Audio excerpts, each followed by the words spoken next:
Hello, everybody, and welcome to CCCLXVI, the podcast where we talk about the last movies we watched in the last week.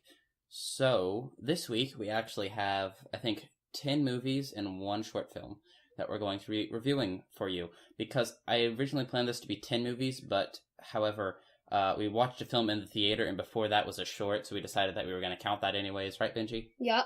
So, yeah, that's why we ended up having an extra sort of short film in there, which I think was nice. Let's see if you can guess before we get there, but I have a feeling that you might be able to. Most of the time, whenever that you think of a film with a short film in front of it that I would have seen in theaters, well, maybe not, but maybe. I don't know. So anyways, let's get into the movies that we've watched this week, shall we, Benji? Yeah. Do you remember the first one that we watched this week? Nope. Nope. Well, luckily I have a list. In case you're wondering, I have a Word document where I just type out all the movie names. By the way. With numbers next to them. Can you give him an update of how many, We are currently at 142, so we're behind, but we're catching up. Actually, we're at 143. The 132nd is The Outlaw Josie Wales, starring Clint Eastwood, directed by Clint Eastwood, and co-starring his, I don't know, like his girlfriend and or something. co-starring Clint Eastwood. I'm joking. His girlfriend was in this, which I remember watching this film at a friend's house, and his dad telling me this, and I was like, well, that's cool. He actually said wife, but it was close enough at the time. Or maybe I was just misremembering it, but I remember him saying something like that and thinking, oh, that's cool. And also it stars, or co-stars, Chief Dan George. I don't think that's right, but it might be. Anyways, the Indian dude, who is fantastic in this film. I got a piece of Hard Rock candy, but it's not for eating. It's just for looking through. I mean, I read something about, like, how he couldn't remember most of his lines, so they just started rolling the cameras and asked him to start telling stories. And because of how good his storytelling was, that's what they ended up doing, which I think is fantastic. I mean, I love this film. I love Clint Eastwood. We've talked about Clint Eastwood before, and he's in my favorite movie of all time. This is not my favorite movie of all time. It's good, though. I thought this was going to have a sad ending. I didn't. I mean, has there been any Clint Eastwood films or any westerns that we've seen that have had a bad ending this year so far? I don't think so. I mean, I was expecting Unforgiven to have one, but not really. I mean, both those films are directed by Clint Eastwood, but much more with Unforgiven, because Unforgiven is, his farewell to westerns, and it ends with a massive bar shootout and stuff, where you expect him to die, and he doesn't, which is one of those films that it's surprising that he doesn't die at the end. But anyways, Outlaw Josie Wales is great. It basically is about a guy who goes and he kills everybody in the north because they killed his family, and then they killed his friend, and then he just kills them all at the end, which is, I guess, spoiler alert-ish, but I don't know. It's great. It's really good. It's a little bit action-y and western-y and cowboy-y, but that's exactly what I want in a film like this. So those are not complaints, just sort of, if you don't want a sort of western cowboy shooting film that has a pretty nice story and maybe a little bit of a southern post-Civil War edge on it, I guess. It's very much a film that basically takes the South side on the war, at least, because it does portray the North in a rather nice, mean, light, whatever. I don't know, I'm not even quite sure what I'm trying to say anymore. Anyways, I liked it. 10 out of 10 for me. What are you giving it, Benji? 10 out of 10. Okay. 5 plus is 5. 5 plus is 5. The next film we watched was another Western, The Man from Snowy River. Now, you might not have seen this film. I can't remember. George Miller directed this. Not the George Miller that you might be thinking of if you are a big fan of Mad Max. He is just some other guy named George Miller. He directed The Never-Ending Story Part 2. Did anybody see that and actually like it? I don't think so. Did anybody see that? No. But I love this Man from Snowy River. It stars Kirk Douglas, who we're going to be watching 2 films from next week, because next week we'll be talking a bit more about next week at the end of the podcast. Remember, Benji, because I'm probably going to forget. Oh, yeah. Well, to remember to talk about it at the end of the podcast, because I was talking about it now. But yeah, I love this film. It stars Kirk Douglas as 2 different roles, which I think is very interesting whenever an actor tries to do 2 different roles, right? He's gotta be 2 different people. It's weird. Yeah, I always like that. I mean, there's an example of this actually in next week, too. And let's see if you can guess what we're going to be talking about, because I think there might be a little bit more references to next week. What movie?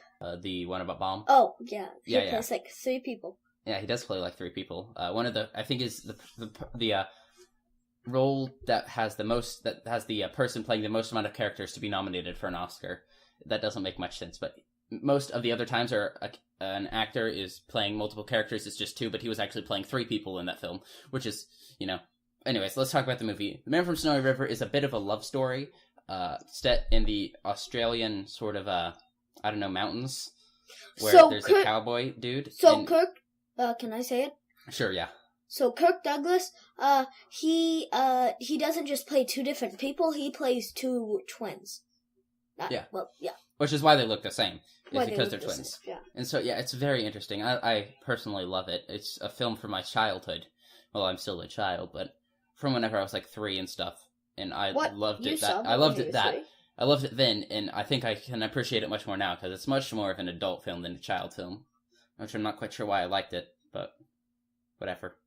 Anyways, it's a weird film for a kid to like, right, Benji? It's like a sort of slow, and there's not much action. Do they even shoot a gun in the film? I think so. I don't know. They're talking about shooting guns, which is good. But yeah, I like it. It's a little bit slow and a little bit of a love story-ish, but I can like those from time to time. Because it's a Western, I'm still going to give this a 10 out of 10, because it's a very nice film. And also there's some beautiful cinematography, because you have those mountains that you can work with. And I love mountains. They're awesome. Now, the next one we watched was the Pirates Band of Misfits. It's a 9.5 out of 10 is what I give. 9.5? I'm giving it a 10 out of 10. Pirates Band of Misfits. I don't know, this had Martin Freeman and David Tennant in it, who are 2 of my favorite actors, and it's a British film, British animated film. I love it, I think it's made by the same people who did Wallace and Gromit: The Close Shave, which I gave it 10 out of 10 last week, if you haven't listened to that review. Wait, did you give it 10 out of 10? I think I gave Wallace and Gromit a 10 out of 10. I'm going to give this a 8 out of 10, simply because, it just doesn't have, the sort of I'll give it 9. I'm giving it 9 out of 10. Of Wallace and Gromit, but it's very funny. It's really funny, and it's great. I like it.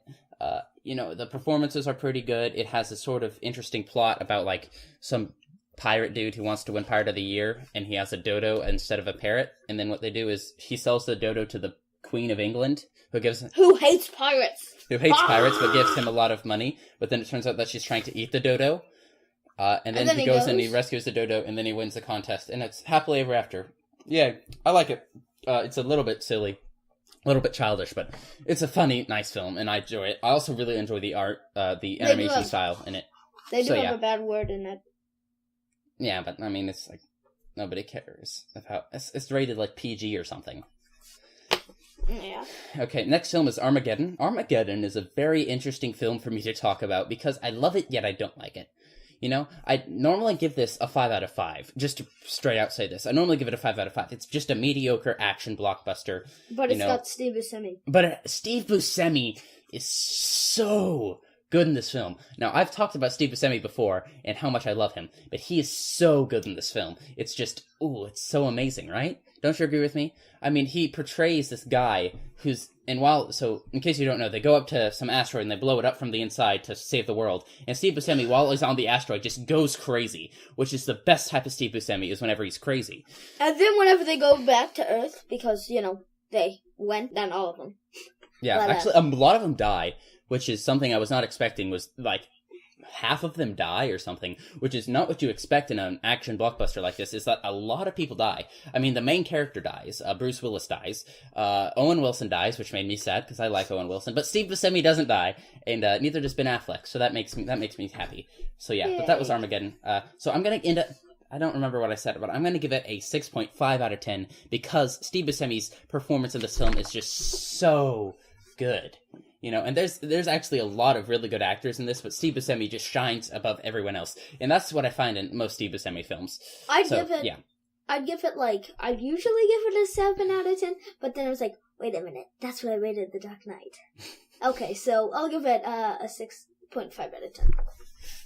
Is that what I gave it? What? I think that's what you gave it. I swear something just flew onto my computer screen, but now it's just there. I'm losing my mind, guys. Okay, so Armageddon. It's pretty long, but it's a nice sort of action film. Not really action, there's sort of a drama, I'd maybe recommend you watch it if you want to, but I don't know. Next film is Teenage Mutant Ninja Turtles. I really like Teenage Mutant Ninja Turtles, but it's not that good of a film. You know what I'm saying, Benji? right? Yeah. It's not that good of a film, but I like it anyways. I'm giving it a, I don't know. You don't know? 9 out of 10. A 9 out of 10. I'm giving it a 8 out of 10. Because, normally I'd give this, I don't know what I normally give this, but it's just in sort of action ninja film. But I like it. With turtles, Ethan. It's with ninja. It has the Ninja Turtles in it, though. And you gotta love the Ninja Turtles, though. I love the Ninja Turtles. The Ninja Turtles are awesome. Who doesn't like the Ninja Turtles? The soundtrack I actually really like as well. The whole sort of plot. And there's, actually a couple pretty moving scenes in this film. Like, the scene where Splinter is talking to Danny. Oh, Ethan, we should say that quote at the end of the whatever. Yeah, which is, it's fantastic in that. And then there's also, the one where he talks about the Shredder and stuff and his origins and how he killed his master Yoshi and everything, which is just, it's really good. It's a really great film. You also got, it's so memorable and quotable and it's just awesome. It's not that good of a film, but I definitely recommend you watch it if you have any interest in the Ninja Turtles at all. Well, if you have any interest in the Ninja Turtles at all, you've probably already seen the film, right? Then wouldn't you agree with that? Who likes the Ninja Turtles and hasn't seen the movie? Maybe not the new movie because the new movie's not very good. Sorry, Max. Ethan, the new movie, Max. Max gave it a pretty good review. Judging by Max's rating, he rated it 100. A 9 billion out of 10. 100s plus 100s plus 100s. Plus is 100. Plus is 100. Plus is 100. Then he's done. And then he's like, 2. I am serious. Yeah. So I like all the films that we've reviewed so far. Outlaw Jesse Wells and Man from Snowy River are definitely at the top, followed by Pirates at Bands of Misfit, and then Teenage Mutant Ninja Turtles, and Armageddon. And, I said about Armageddon, I like it, just I don't feel like it's that good of a film. Same with Teenage Mutant Ninja Turtles, but I like Teenage Mutant Ninja Turtles more, because it's just a little bit more of an action-y type film. And not a lot of people die in it, and that's too sad. Yeah, and it's also not sad. The girl in Armageddon, who plays Will Patton's ex-wife or whatever, also plays April in Teenage Mutant Ninja Turtles, so, yeah. Just basically throwing that out there. So, on to the next film, The American President. Now, the interesting thing about The American President for me is that I have my political beliefs. I don't want to bring up politics in this podcast, right, Benji? Yeah. But, just as a sort of... I don't agree with the person in this film with everything he says politically. I think that some of the things that he does is just... I don't know. I don't agree with everything he says politically.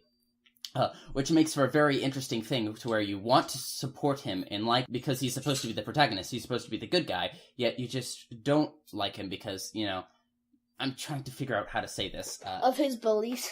Yeah, because of his beliefs, it's just, I wouldn't vote for him, if I was voting and he was running for president, but I like him anyways. From whoever. I'd vote for whatever, and he's running for president. Yeah, and I'm running for president, yeah, but, anyways, I like the film, though. It's written very well. It's got some great actors in it. It's got, Michael Douglas, who is Kirk Douglas's son, not Kurt. Did I say Kurt? Kurt, whatever. Yeah. From Man from Snowy River. You got, Michael J. Fox, who's great. You got Martin Sheen, who's also really good. You got a lot of good actors in this film. It's also directed by Rob Reiner, who's pretty good, and screenplay by Aaron Sorkin, who is a pretty good screenplay writer. I don't know, I haven't actually seen too many of his films, sorry people, but, yeah, I like this film. It's one of Mom's films that she really likes, at least she told us that, and I like it, The good thing about it is that the politics don't play that much of a role in it, which I think is good, because you can look past the politics and just support it. So yeah, I like it. It's a good film. I'd recommend you watch it. So yeah, what would I give it? I'd give it an 8 out of 10. It's good, but I'd give it an 8.5 out of 10. It's funny and it has some good moments, but it's not too spectacular. But the writing is pretty good. So on to the next thing, which is the short film that we watched, was Piper. It was about a bird who wanted to eat food on the beach, and it was amazing. This is so cool. So it was beep beep. And then they go into the ocean wave. and he eats the clams and they're like, oh, yum, yum. And I'm like, whoa, that's so cool. And then he digs into the ground. He's like, yeah, but in all seriousness, this short film is really good because it looks very nice. The animation style for this is amazing. Yeah. So that's what I'd give that, of course. So the next was Finding Dory. Now, I'm going to say, I went into Finding Dory with not very high expectations. I was expecting it to be maybe a 6 or 7 out of 10, because this is a Pixar sequel, and as of recently, Pixar sequels haven't been very good. You know, there's Cars 2, which was awful. I hated Cars 2. I was a huge fan of Cars 1, and I hated Cars 2. Which, I think being a fan of Cars 1 just makes you hate Cars 2 even more. And it makes me really angry whenever I talk about Cars 2. So we'll talk about Cars 2 whenever we actually review Cars 2. And then you have Toy Story 3, which has had a really good reception. But I personally didn't like it that much. I think it was good, yeah, but it was really just mainly taking control of your nostalgia. And that's the reason why a lot of people liked it, I felt. Which I think is cheating, frankly. I mean, it's cheating to say, hey guys, you know, whenever there was the nostalgia, and remember this in the other movie? Haha, isn't it so awesome that it's in the new movie? Remember me? So remember what the guy said at the pool? What? Nostalgia. Nostalgia. Yeah, but, so I went into Finding Dory with not very good expectations, and I gotta say, it was better than my expectations. So one of the main things that I found about Finding Dory is that it was pretty funny, right? There was like this whole ongoing thing about Sigourney Weaver narrating at this place, which I found hilarious. A good friend of mine, Sigourney Weaver, once said. Yeah, it's like a good friend of mine, Sigourney, once said. And I just find that whole reoccurring joke really funny. And, you know, there's also like the scene where there's like the gigantic squid or whatever, and there's like, we'll worship you, please. We'll build you a monument or whatever, whenever Marlin is talking to him, you know? What else is there? There's all sorts of funny moments in this film, you know, and that's one of the main things that I liked about it. That it was Ethan, really funny. We'll build a shack. We'll put your emblem on our shack. The squiggly line. Who says that? What's that from, Ethan? The squiggly line? What is that from? And then, like, he gets shot and he's on the ground. He's bing, bing, bing. And then the guy takes out a sword and he stabs it into him. What are you talking about? It's the Outlaw Jersey Whales. Is that it? The Indian symbol is Kirby line going down. And he writes it under shacked. And they burn their cattle with it. Oh, yeah. Now I remember. Okay. Dummy. Okay. Now I remember. Okay. Well, I was like, this is a film we watched this week, right? But my memory's not as good as it used to be. Anyways, Finding Dory's great. I really liked it. I mean, there's also some really emotional scenes in it as well. So, yeah, that was Finding Dory. I liked it. Did you like it, Benji? What did you rate it? What did you rate it? I'm giving it a 8.5 out of 10. You know, the animation style is really good. I mean, it has all the characters that you really like, you know.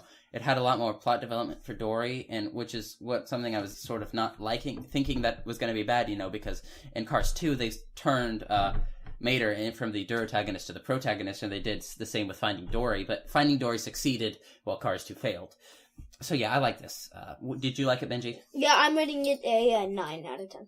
Okay, that's pretty similar. So the next was The Lion King, and it's The Lion King. I mean, what do you got to say? It's Bertie spoiled it for me. She went like, Mufasa dies. Mufasa died! Mom said, do you want to watch The Lion King? And she's like, yeah, Mufasa dies. And it's like, yeah. I'm giving The Lion King 10 out of 10. I mean, the animation's great. The story's great. The soundtrack is amazing. It's phenomenal. And it's just really good. I mean, there's not really that much to say, though. I mean, like, you got Darth Vader. So, for some reason, the movie, it seemed weird. Like, it didn't seem like a lot of stuff happened. Like, he goes, and he's young, and then, like, his dad, and then Mufasa dies, and then he goes into the wilderness, and comes old, and then he goes back, and he kills the guy. Yeah, not much stuff happens in it, but I can forgive it in this, because it's a shortish film, and it's got a fantastic soundtrack.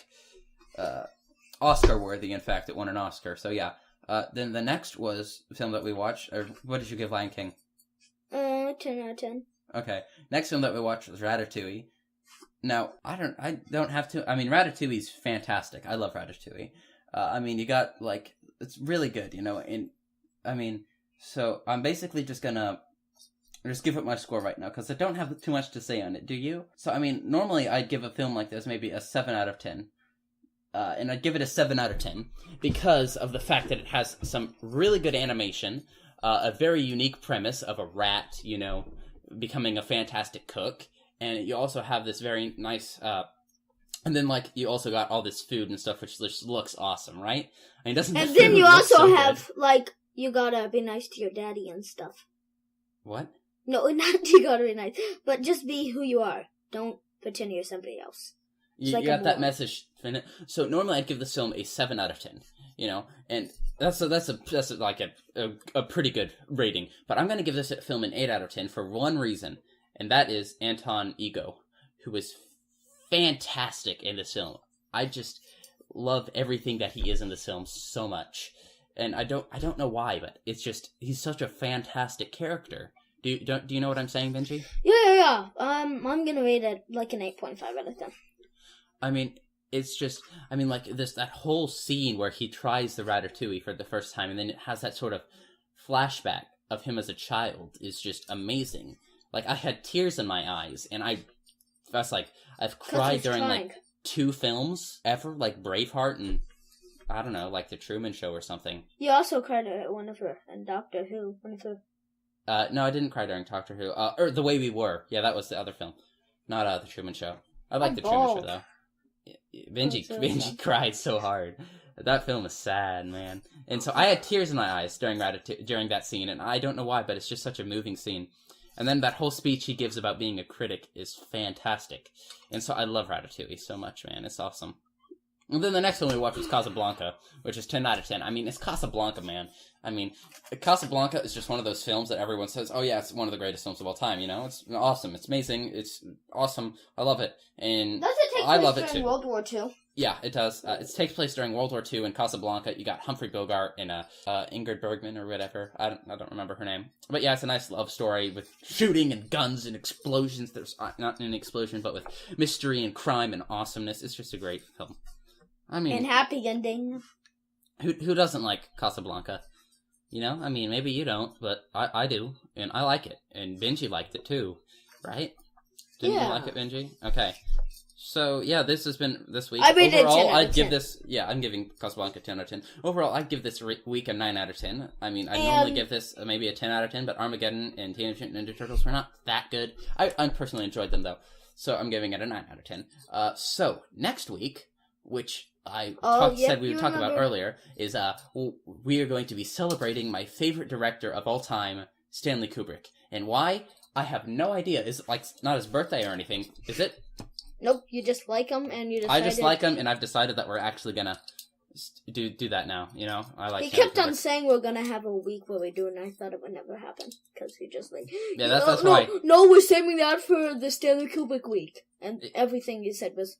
Everything I said was like, that's nope. the problem, is that we end up saving movies, and I don't want to save movies. I'm clicking around on my keyboard and mouse a little bit, by the way, in case you hear any clicks or whatever. Don't do it, Benji, because you end up going to throw your room on the floor again. So yeah, but we're going to be doing Stanley Kubrick Week, and you're going to hear our opinions on, I think, maybe 9 or 10 of his films and 3 of his documentaries. So yeah, look forward to that next week. This has been CCCLXVI. For their sons. And all fathers care for their sons. Yeah, it's great though. I mean, I love this. I love all these films. So anyways, this has been CCCLXVI. All fathers care for their sons. And remember to always wash your hands after handling raw chicken.